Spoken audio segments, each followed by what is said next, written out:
नमस्कार मित्रांनो मित्रांनो कॅबिनेटने 25 मार्च रोजी एक महत्त्वपूर्ण अशा पॉलिसीला काय केलेलं आहे तर अप्रूव्हल दिलेलं आहे. ती पॉलिसी कोणती? तर मित्रांनो ती पॉलिसी आहे नॅशनली डिटरमाइंड कंट्रीब्युशन. ॲक्चुअली हे काय आहे एन-डी-सी?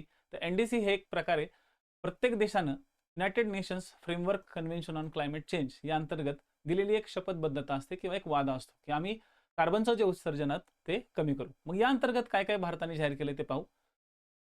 2005च्या पातळीवरून 2035 पर्यंत आपल्या जीडीपीच्या उत्सर्जनाची जी तीव्र आहे किंवा जीडीपीची उत्सर्जन तीव्रता 47% कमी करण्यास आपण वचनबद्ध आहोत.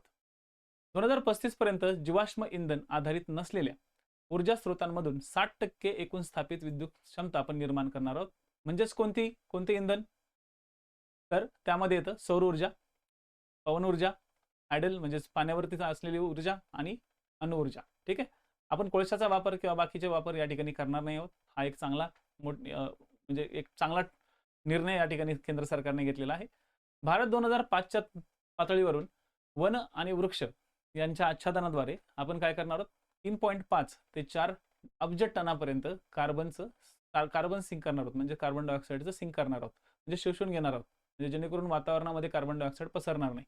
आणि भारताची एक वचनबद्धता आहे की विकसित भारत @ 2047 पर्यंत झालाच पाहिजे. म्हणजे विकसित देश असा एक टॅग भारताला लागला पाहिजे.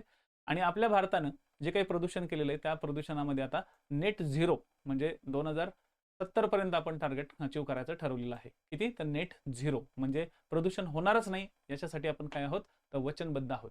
तर या व्हिडिओमध्ये सध्या एवढंच. डिटेल व्हिडिओ आणि याचा बॅकग्राऊंड लवकरच तुम्हाला या चॅनलवरती मिळून जाईल. तर चॅनल हा सबस्क्राईब करा. धन्यवाद. जय हिंद, जय महाराष्ट्र मित्रांनो.